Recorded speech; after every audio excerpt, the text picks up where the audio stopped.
Hola hermanos, bienvenidos a nuestro tiempo de la Cena del Señor y nuestro estudio bíblico. Es un gusto que podamos estar juntos compartiendo este tiempo de hacer memoria de la obra del Señor Jesucristo en la cruz del Calvario y también con nuestro tiempo de estudio bíblico. Sabemos que hemos entrado a un año nuevo y es bueno que podamos juntos empezar este año agradeciendo al Señor por la obra que Él ha hecho por nosotros en darnos salvación y también lo bueno que es que ha dejado su palabra para que podamos ser edificados todos. Así que a todos bienvenidos a este tiempo especial. Les invito a que oremos para dar inicio a nuestro tiempo de nuestra Cena del Señor. Bendito Padre, te agradecemos por este tiempo, gracias porque tú has sido bueno con nosotros en darnos un nuevo año. Te agradecemos porque podemos estar juntos ahora adorándote por medio de este canal, Señor, que tú has permitido que tengamos para poder estar juntos, Señor, en comunión. Bendice, Señor, cada alabanza, bendice tu palabra y que podamos, Señor, agradecerte por este año que empezamos y qué bueno hacerlo haciendo memoria de ti. Te alabamos por todo esto, Padre, y en tu nombre oramos. Amén.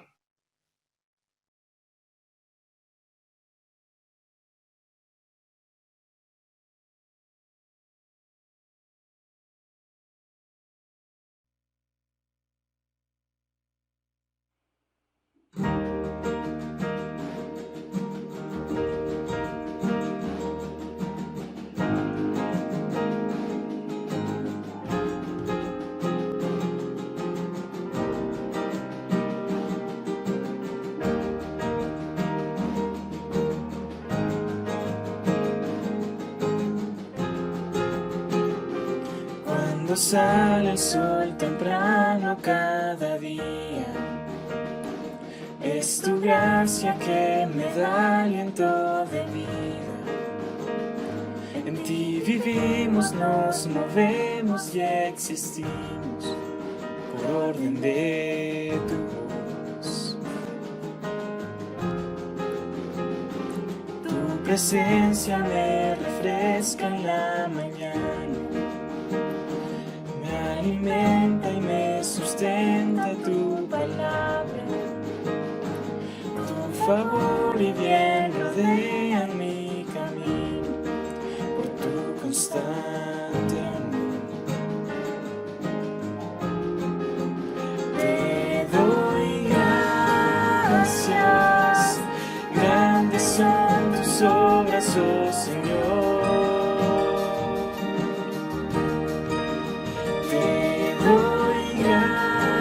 Gracias por tu fidelidad, bondad y amor. Te doy gracias, mi alma te bendice.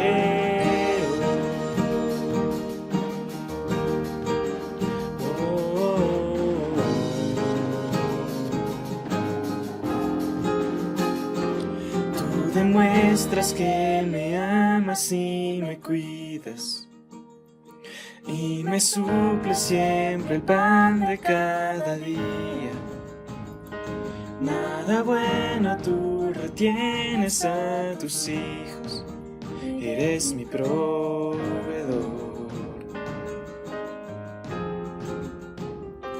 Al oscurecer el fondo llega la noche, me libras de ansiedades y temores. Es tu mano mi refugio y mi descanso, eres mi guardador. Te doy gracias, grandes son tus obras, oh Señor.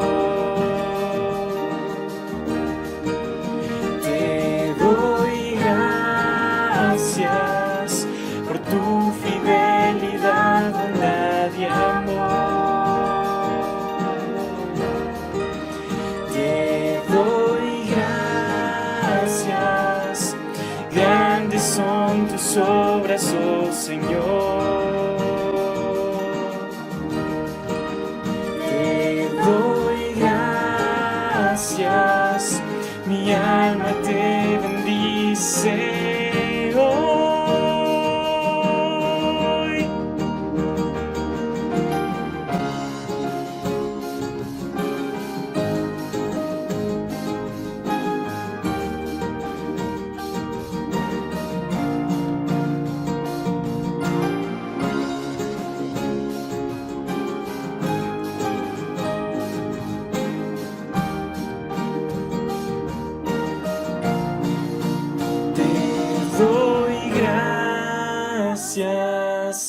grandes son tus obras, oh Señor. Te doy gracias por tu fidelidad, bondad y amor. Te doy gracias, grandes son tus obras, oh Señor. Te doy gracias, mi alma te bendice.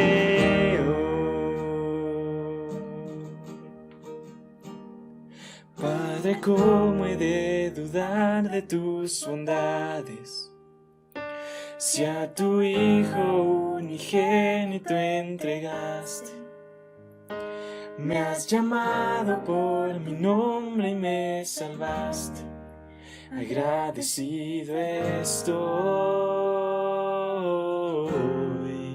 agradecido estoy.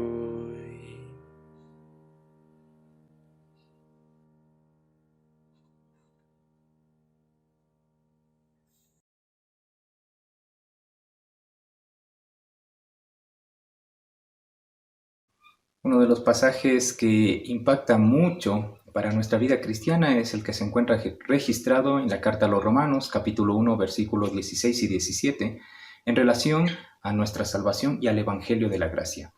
La Cena del Señor llega, o podemos celebrarla, gracias al Evangelio que el Señor ha dejado establecido para ser potencialmente salvables a todos los hombres, y esto es bueno que empezando un año podamos recordarlo, que gracias al mensaje que usted y yo recibimos, ese mensaje de amor, sabiendo que el Señor vino a morir en lugar nuestro, sabiendo que el Señor vino a dar su vida en rescate por todos nosotros y nosotros a través del Evangelio, poderle decir, Señor, gracias por lo que tú has hecho. Queremos nosotros ir entonces a la Escritura, a la carta a los Romanos, capítulo 1, versículo 16, dice así: porque no me avergüenzo del Evangelio, porque es poder de Dios para salvación a todo aquel que cree, al judío primeramente y también al griego. Versículo 17. Porque en el Evangelio la justicia de Dios se muestra, se revela por fe y para fe. Como está escrito, mas el justo por su fe vivirá. Y esto es lo que nos muestra el pasaje. Gracias al Evangelio que está otorgado para todos, ese Evangelio que no trae vergüenza sino bendición, ese Evangelio que muestra amor, que muestra gracia, que muestra seguridad, se plasma a través de la obra de Cristo en la cruz del Calvario. En ese instante nosotros podemos ver que tanto su cuerpo que fue molido, cuando usted participa ahora en casa, ¿no es cierto?, de el primer símbolo lo parte, lo muerde. Así dice que fue el cuerpo de nuestro Señor. Y eso es lo que debe quedar en nuestra mente para hacer memoria. Gracias, Señor, porque tu cuerpo fue partido en la cruz y que tu sangre también fue derramada, así como lo que participamos de la copa, que es la sangre del nuevo pacto. Y todo eso fue gracias a ¿qué? Al Evangelio, que no trae vergüenza y que es para todo aquel que cree. Usted y yo un momento creímos en ese Evangelio y ahora podemos tener la certeza de que un día nos iremos con Cristo. La Cena del Señor no solamente debe llevarnos a recordar lo que hizo el Señor en la cruz, sino que Él ha resucitado y venció la muerte. Y un día podremos decirle, Señor, gracias porque nos diste esperanza a través de ese Evangelio que tiene poder para poder salvar. Ese Evangelio que tiene amor. Ese Evangelio que fue planeado. ¿Para qué? Para dar libertad del pecado a todo aquel que estaba hundido allí con sus delitos y pecados. Y el Señor, al momento de ver que nosotros hemos depositado nuestra fe en la obra de Cristo y que el Espíritu Santo nos ha impulsado a poder tomar la decisión por el Señor, en ese instante tenemos la garantía de que un día estaremos con Él.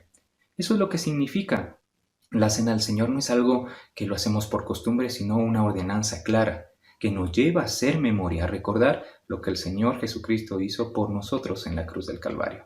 Así que disfrutemos de este tiempo, agradezcamos al Señor y que juntos podamos adorarle cada domingo que nos acercamos a su mesa.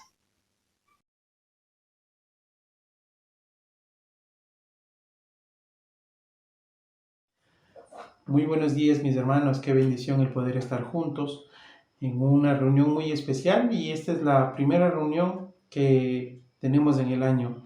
Así que qué gozo el poder compartir esta reunión muy especial, sobre todo el poder recordar esa obra tan maravillosa hecha en la cruz por cada uno de nosotros. Antes de orar por el pan, quisiera leer un texto que está en el libro de Marcos, capítulo 14, versículo 22, que dice: y mientras comían Jesús, tomó pan y bendijo, y lo partió y los dio diciendo: tomad, esto es mi cuerpo. Y tomando la copa, en el versículo 23, y habiendo dado gracias, les dijo, y bebieron de ella todos. Versículo 24 dice: y les dijo: esta es mi sangre del nuevo pacto, que por muchos es derramada.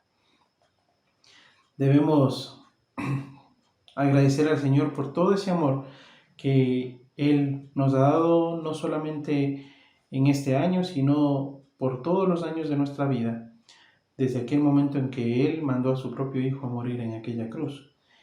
Y también el poder juntos recordar esa obra tan maravillosa. Así como Él estaba repartiendo a sus discípulos el pan y el vino en ese momento, en la última cena, y los discípulos sin entender lo que estaba sucediendo y lo que estaba pasando. Pero nosotros, el tener la palabra del Señor escrita y poder darnos cuenta a la luz de su palabra que somos pecadores y poder reconocer que el Señor es el único que nos puede dar esa salvación.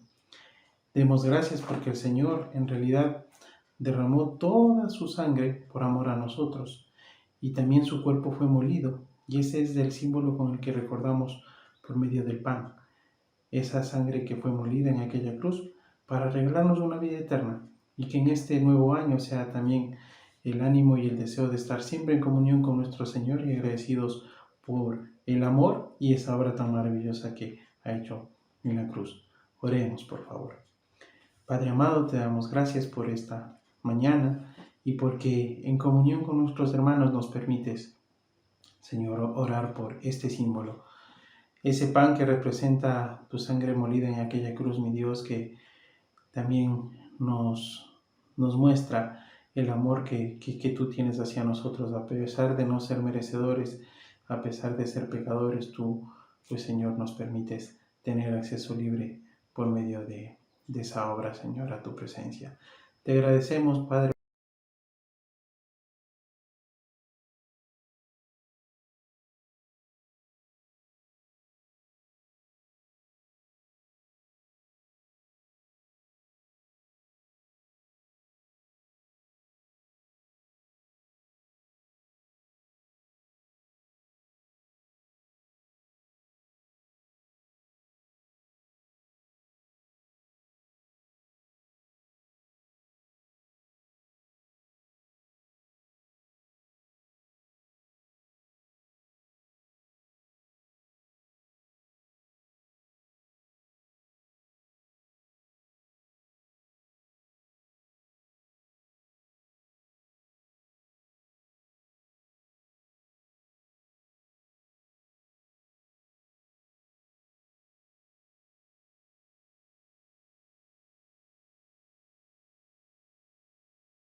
En Hebreos capítulo 9, desde el versículo 19 en adelante, dice así la palabra de Dios.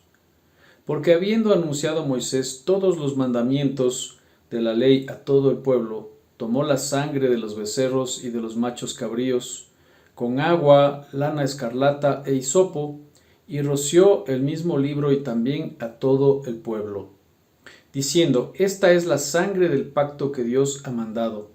Y además de esto roció también con la sangre el tabernáculo y todos los vasos del ministerio. Y casi todo es purificado según la ley con sangre, y sin derramamiento de sangre no se hace remisión. Fue pues necesario que las figuras de las cosas celestiales fueran purificadas así, pero las cosas celestiales mismas con mejores sacrificios que estos. Porque no entró Cristo en el santuario hecho de mano, figura del verdadero, sino en el cielo mismo para presentarse ahora por nosotros ante Dios. y no para ofrecerse muchas veces como entra el sumo sacerdote en el lugar santísimo cada año con sangre ajena. De otra manera le hubiera sido necesario padecer muchas veces desde el principio del mundo, pero ahora en la consumación de los siglos se presentó una vez para siempre por el sacrificio de sí mismo para quitar de en medio el pecado. El sacrificio de nuestro Señor Jesucristo fue único. Él derramó toda su sangre para que nosotros podamos tener vida, salvación, vida eterna. Y eso es lo que celebramos hoy. Desde que el Señor Jesucristo instituyó esta celebración, Él mismo lo dijo: hagan esto en memoria de mí. En este momento no solo recordamos el sacrificio que Él hizo, sino que también nos regocijamos sabiendo que su promesa es genuina, es verdadera, y esa es nuestra esperanza. No solamente que Él murió, sino que también resucitó y vendrá por su iglesia. Con esto en mente, vamos a orar por el segundo símbolo. Amado Señor, Padre Celestial, cuán agradecidos estamos por ese sacrificio precioso que tú hiciste al enviar a tu único Hijo a morir por nosotros. Nos amaste de tal manera que no escatimaste a tu único Hijo. Gracias por ese precioso sacrificio que nos da salvación, que nos da vida eterna. Amén.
Buenos días, queridos hermanos, vamos a orar por las ofrendas.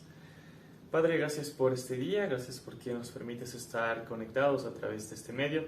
Padre, cómo no agradecerte por este año que está terminando, en el cual hemos podido ver tu mano y tu provisión a lo largo de cada una de las etapas por las cuales nos has permitido pasar, Señor. Gracias porque no nos ha faltado nada, tú nos has dado más de lo que hemos merecido, Señor, y te pedimos que bendigas estas ofrendas, Señor, que las traemos con mucho agrado, sabiendo que es un privilegio que tú nos das para poder ofrendar para tu obra, Señor, para que tu reino crezca. Gracias por permitirnos ser parte de eso.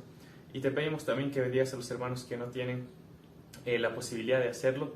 Te pido que les proveas de un trabajo y que también ellos puedan gozar de esta bendición, Padre. Gracias por todas tus bendiciones, gracias por este año, y sabemos también que en el que está empezando tú estarás con nosotros tal como lo has estado en todos los años pasados, Señor. Bendice el resto de este tiempo y gracias por todo. En el nombre de Jesús. Amén.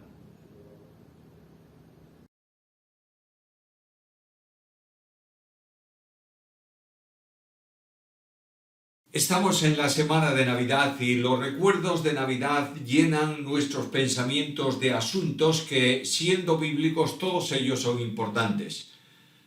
Estamos pensando a veces en el nacimiento virginal del Verbo que se encarna. Estamos pensando en aspectos que tienen que ver con la vida de Cristo siendo un niño pequeño. Estamos pensando en el encuentro de los ángeles con los pastores y muchas cosas que no hay duda ninguna tienen importancia.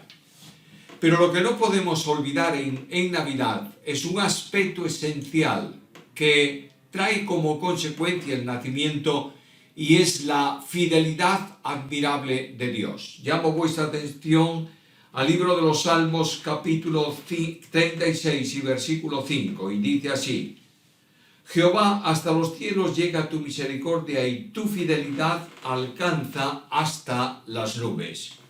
En un mundo de infidelidades cada vez mayor está el gran contraste. Dios es fiel. Y porque es fiel, se produce el nacimiento de Jesucristo nuestro Señor. El Salmo dice que la fidelidad de Dios llega hasta las nubes y es una forma de expresar simbólicamente, figurativamente, especialmente para los judíos del tiempo en que se redacta el Salmo, que la fidelidad de Dios es alta. Nadie puede alcanzar con su mano las nubes cuando están allá arriba. De la misma manera, el hombre no puede dimensionar, medir la fidelidad de Dios.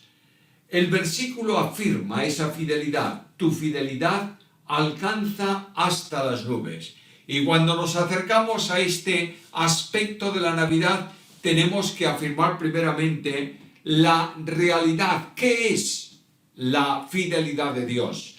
En segundo lugar, debemos ver la evidencia, cómo se manifiesta la fidelidad de Dios. Y finalmente, debemos apreciar la consecuencia que esa fidelidad de Dios trae para ti y para mí, en el momento actual, en el tiempo presente, en la Navidad del año 2021. Primeramente, la perfección de la fidelidad de Dios.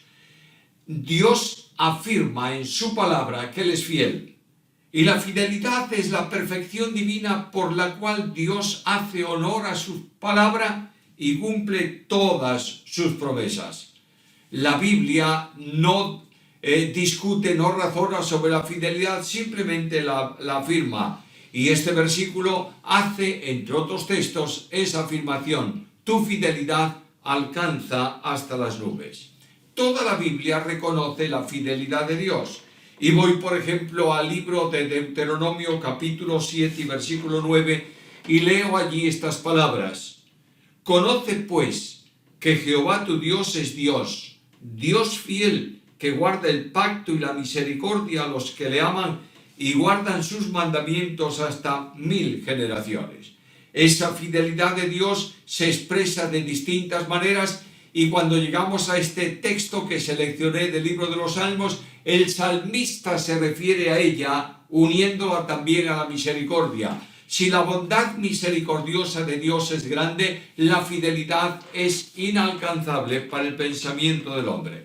Ahora bien, como Dios es un ser infinito, todas las perfecciones de Dios, todos los atributos de Dios son también infinitos. De ahí que el versículo que leímos nos diga que la misericordia de Dios y la fidelidad de Dios llega hasta las nubes, es decir, una dimensión inalcanzable para el hombre. La Biblia razona sobre la fidelidad en otro salmo. En el capítulo 89 y versículo 8 se lee así: Oh Jehová, Dios de los ejércitos, ¿quién como tú? Poderoso eres, Jehová, y tu fidelidad te rodea. Es decir, cuando nosotros levantamos la vista y miramos a Dios, lo vemos rodeado como vestido de fidelidad. Dios es fiel. Ahora, si la Biblia dice que es fiel, yo quiero preguntarme cómo se manifiesta la realidad de la fidelidad. ¿Cuál es la evidencia de la fidelidad de Dios? En primer lugar, miro mi entorno y descubro que el Dios de la Biblia ha puesto límites al mundo que ha creado. Ya desde el principio separó el mar de la tierra, asentó la tierra y sus frutos y sus cosas de una forma determinada. Y cuando el tiempo transcurre y el diluvio viene sobre el mundo y la naturaleza queda conmocionada y los hombres mueren y los seres vivos mueren, Dios establece también un control. Y Él dice que mientras exista el día y la noche, así existirá también la siega y la siembra, el verano y el invierno. Dios controla y mantiene su promesa y establece en ella su fidelidad. Me voy a la historia bíblica y descubro ese pueblo de Israel. El pueblo de Israel es un pueblo que durante muchos años, 400 años, estuvo sujeto a la esclavitud de Egipto. esclavos durante todo ese tiempo, conforme a lo que Dios había anunciado. Lo podéis encontrar en Génesis capítulo 15, versículos 13 al 16. Ahora observa lo que se lee en Éxodo capítulo 12 y versículo 41.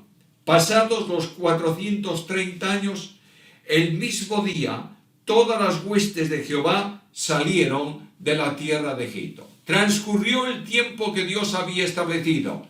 Y Dios dijo a Abraham y a los ascendientes de la nación hebrea, les dice que después de esos 400 años serían liberados.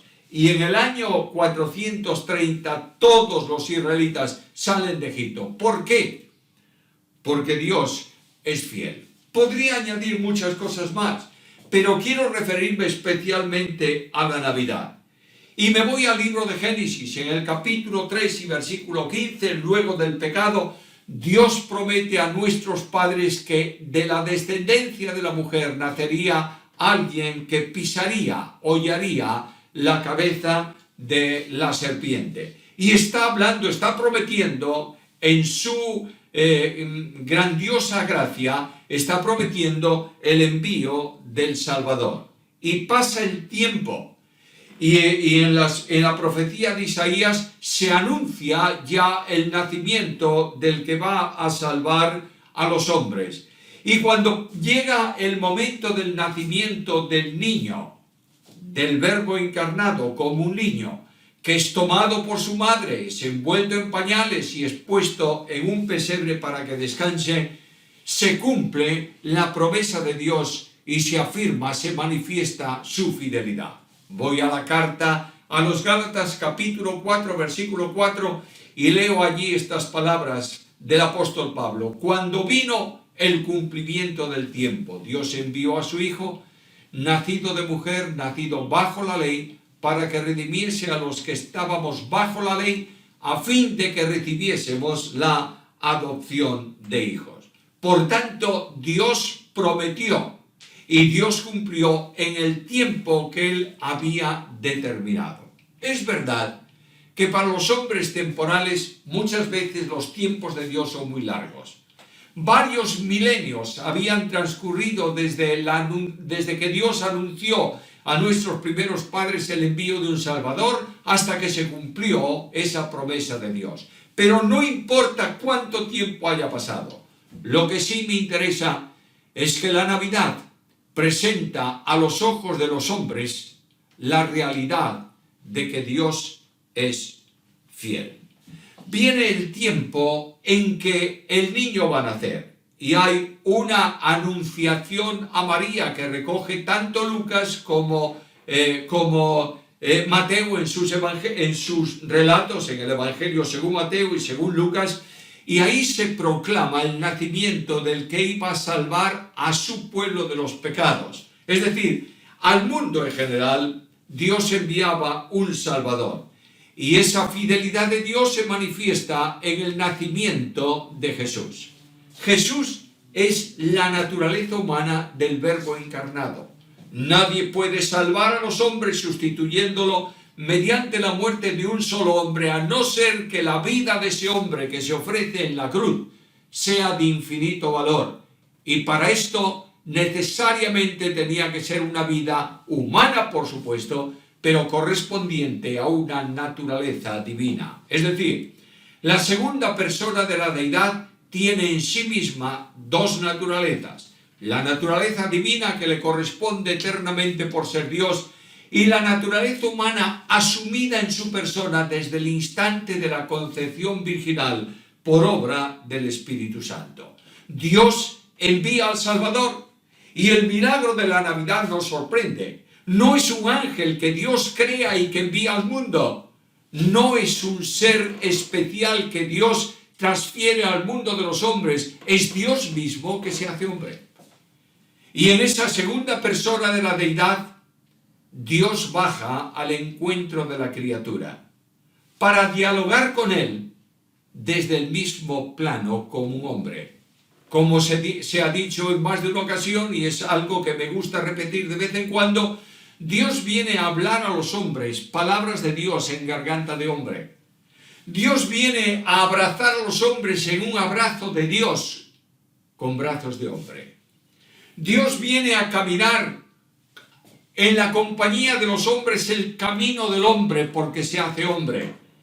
Y Dios en Cristo viene a entregar su vida de infinito valor en el plano de su humanidad, haciéndose hombre para poder morir por los hombres. Miro asombrado la Navidad y descubro que en el nacimiento de Cristo la fidelidad de Dios se manifiesta de una forma precisa y al mismo tiempo comprensible. Cuando me acerco a la Navidad y camino por la fe al nacimiento del niño, cuando acompaño a los pastores para verlo, por supuesto en el relato histórico, para verlo acostado en el pesebre, cuando más tarde siento la presencia de los magos que vienen a traer regalos, presentes al Señor, en todas esas cosas, descubriendo la fidelidad de Dios, me doy cuenta del enorme valor de sus promesas en la Escritura. Su fidelidad no tiene que ver con nuestra infidelidad. Leo un texto sumamente conocido de todos vosotros, segunda carta a Timoteo, capítulo 2, versículo 13. Si fuéramos infieles, Él permanece fiel, no puede negarse a sí mismo. Cada una de las promesas que Dios hace, que están contenidas en la Escritura, promesas de Dios, van a ser fiel y definitivamente cumplidas.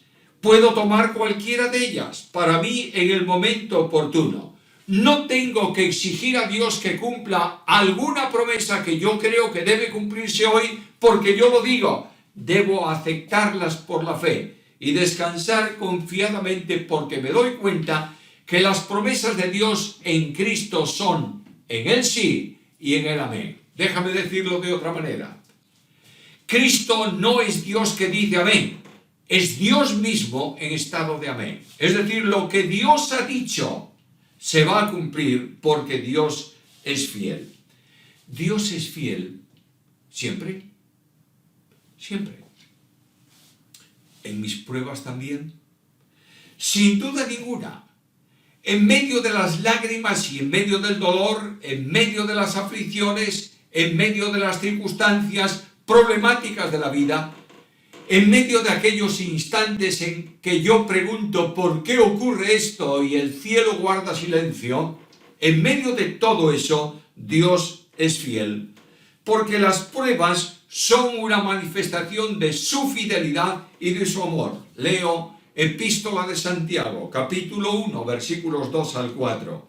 Hermanos míos, tened por sumo gozo cuando os halléis en diversas pruebas, sabiendo que la prueba de vuestra fe produce paciencia, mas tenga la paciencia su obra completa para que seáis perfectos y cabales sin que os falte alguna cosa. Luego, las pruebas, las dificultades permiten la maduración del creyente sin que nos falte cosa alguna.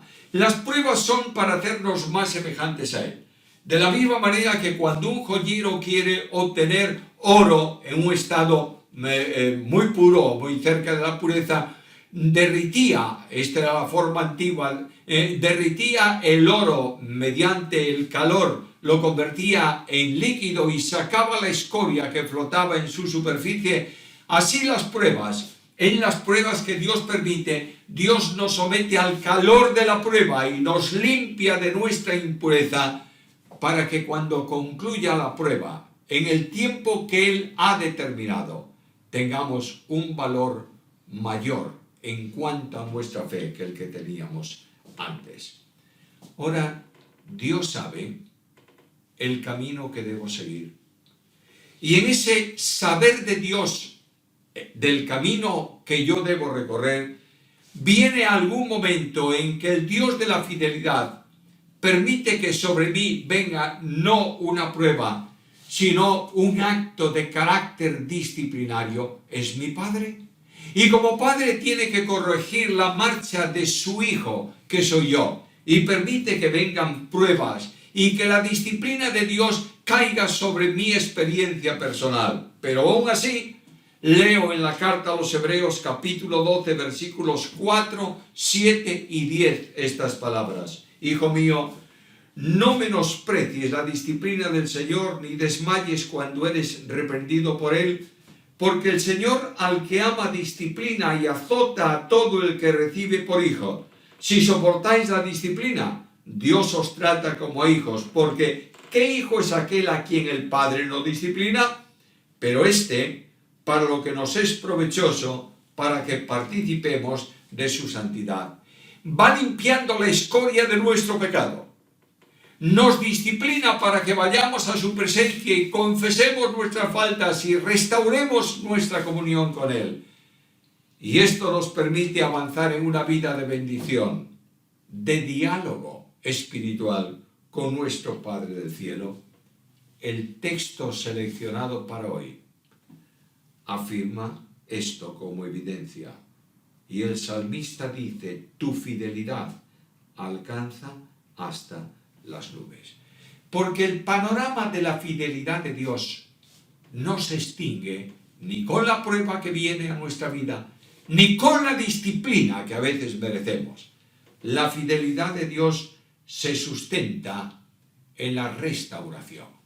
Dios permite nuestra disciplina, nos envía para ser disciplinados, para que nos demos cuenta de nuestra situación y clamemos al Señor.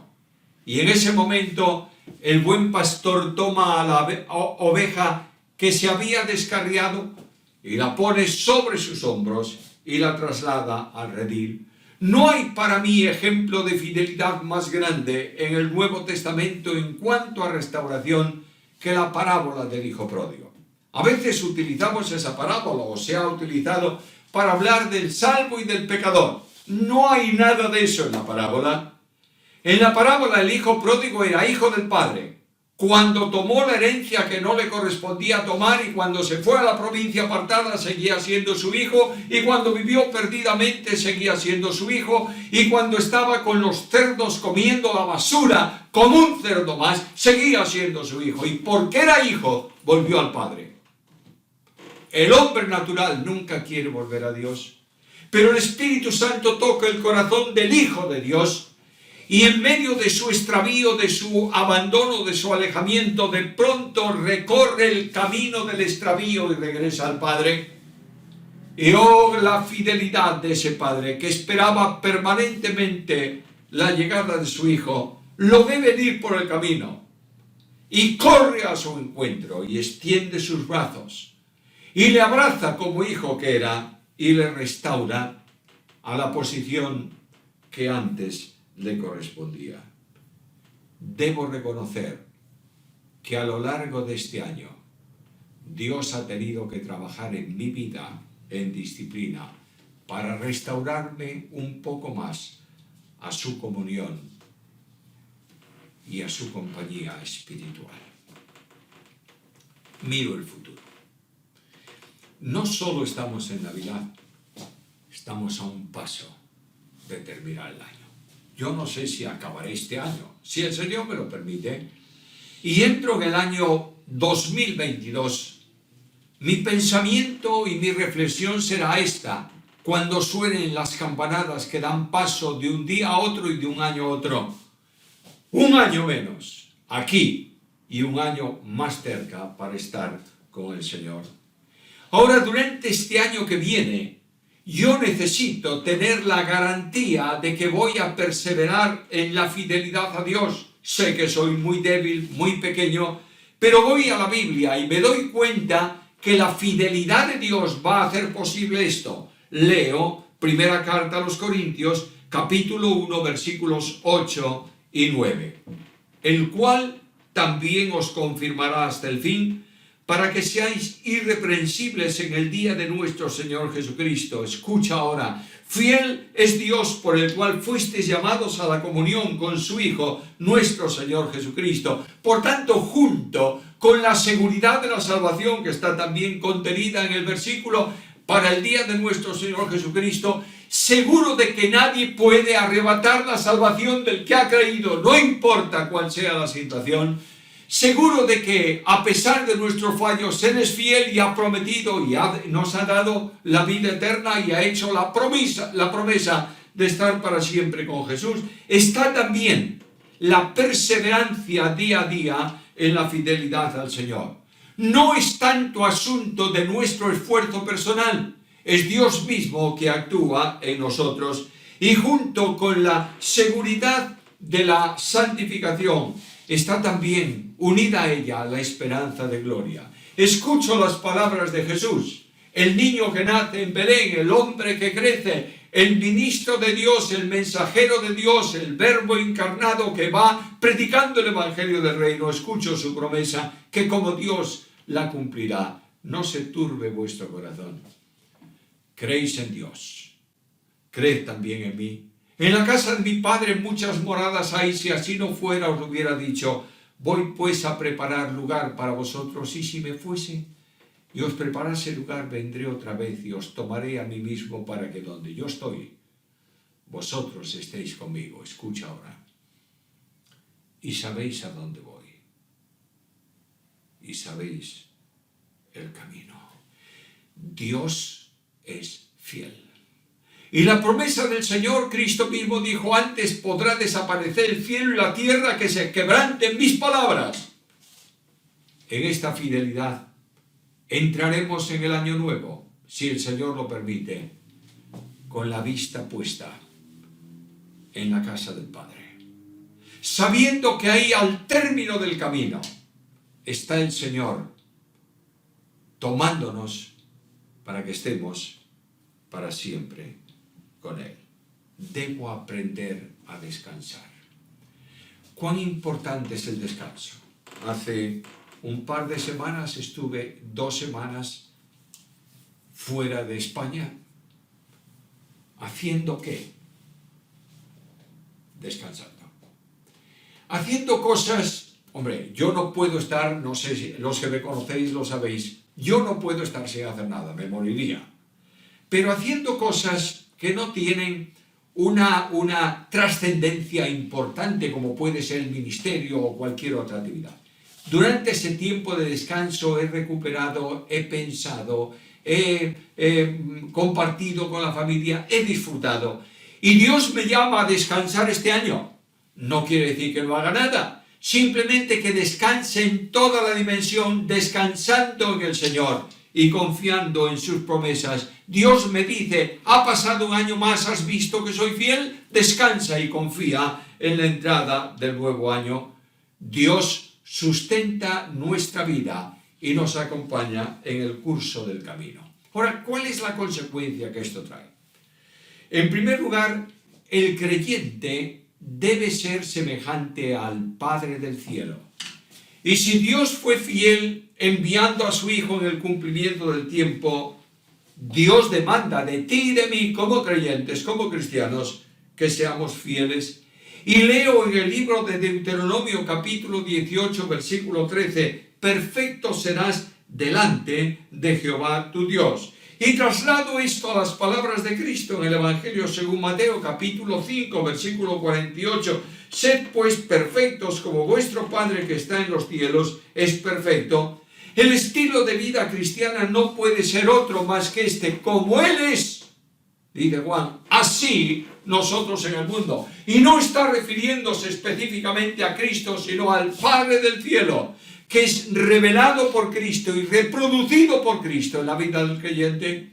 Dios es fiel, nosotros tenemos que ser fiel, y esta fidelidad tiene que manifestarse en la sociedad, que cuando un creyente diga una palabra no necesite documentos escritos para afirmarla, simplemente la dice y la gente lo cree porque es fiel. Fidelidad en la familia. ¿Cuántos hogares del mundo llamado cristiano o evangélico han sido destrozados durante este año que está transcurriendo y terminando porque el marido o la esposa no han sido fieles el uno para con el otro? Dios demanda fidelidad en el matrimonio, porque Dios es fiel en relación con su iglesia. Cristo es fiel con su esposa espiritualmente hablando. Así yo tengo que serlo con mi esposa en el campo material, fiel en la iglesia. No soy fiel a la iglesia, soy fiel al Señor, en quien descansa la iglesia, y no hay ninguna actividad al margen de la iglesia que sea reconocida en el Nuevo Testamento. ¿Fidelidad hasta cuándo? Fidelidad hasta siempre. ¿Y fidelidad en qué intensidad? En todo. Leo la palabra del Señor: sé fiel hasta la muerte, y yo te daré la corona de la vida. Ahora, todas estas demandas son serias, son importantes, pero yo tengo una provisión de aliento. Y la provisión de aliento que yo necesito es la protección de Dios, que va a estar al cuidado permanente de mi vida. Leo el Salmo 31, versículos 23 y 24. Amad a Jehová todos sus santos, a los fieles guarda Jehová. Esforzaos todos los que esperáis en Jehová, y tome aliento vuestro corazón. Estoy seguro que viendo este programa del canal, habrá personas que han llorado mucho a lo largo del año. Estoy seguro que habrá personas que tienen una pregunta que no tiene respuesta. Estoy seguro que hay personas que estarán viendo un futuro sin ningún tipo de esperanza o de ilusión en el plano de la humanidad. Estoy seguro que tal vez haya alguna persona con alguna enfermedad grave que esté esperando el desenlace fatal, humanamente hablando, de esa enfermedad. Yo quiero decirte que te aferres al Señor. Dios es fiel. Tome aliento tu corazón. Dios nos extiende su mano para apoyarnos. Es el Dios de la gracia. Él sabe que necesito ser consolado, mucho más que reprendido. Y vengo a la experiencia difícil y leo las palabras suyas por medio de Isaías, capítulo 50, versículo 10. ¿Quién hay entre vosotros que teme al Señor y oye la voz de su siervo?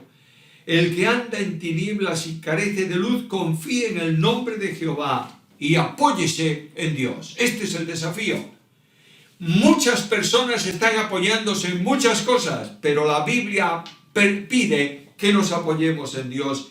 Y tal vez tengamos que oír alguna amonestación suya cuando insistamos en hacer alguna cosa o querramos conocer algo que Él tiene reservado para sí. Lo que yo hago, tú no lo comprendes ahora, pero lo entenderás después. Y con esta confianza, descansando en la fidelidad de Dios, entraremos en el año nuevo si el Señor no viene antes. Y yo te ruego que en estos días de Navidad las luces no nublen tus ojos. Los cantos no tapen tus oídos. Los regalos no te priven de pensar en el regalo supremo que Dios ha hecho a cada uno de nosotros en la persona de su Hijo. Y que tú y yo, sinceramente delante del Señor, podamos decir como el salmista: reconozco, Jehová, que hasta los cielos llega tu misericordia y tu fidelidad alcanza hasta las nubes. Que Él sea glorificado.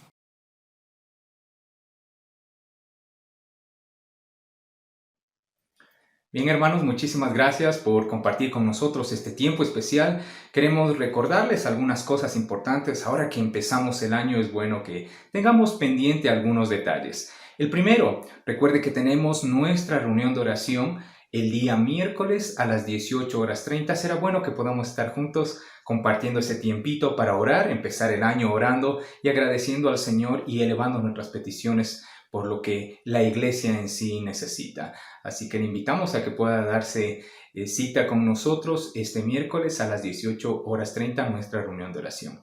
De allí pasamos al día domingo. El día domingo, recuerden, tenemos 10 de la mañana nuestra Cena del Señor, seguido del estudio de nuestra declaración de fe, ¿no?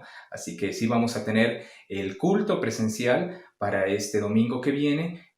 Por algunas razones que bien sabían, no tuvimos el culto presencial, pero este próximo domingo lo vamos a tener. Así que le animo a que pueda estar puntual 10 de la mañana. También le recordamos que hay algunos ministerios que están suspendidos por el momento porque estamos arrancando el año y estamos haciendo algunas programaciones, ¿no? Y coordinando algunos detalles de los ministerios, así que con el tiempo les vamos a notificar cuando ya los ministerios van a empezar a arrancar. Eso sería, hermanos queridos, los anuncios. Estamos contentos de poder vernos. Espero que el Señor les haya bendecido mucho y que arranquemos este año agradeciendo al Señor. Esperemos que podamos ya también ir saliendo de algunas cosas en las cuales estamos viviendo. Hay que seguir orando, pero el Señor es fiel. Eso nada más, mis hermanos. Que el Señor los bendiga y nos vemos el próximo domingo. Adiós.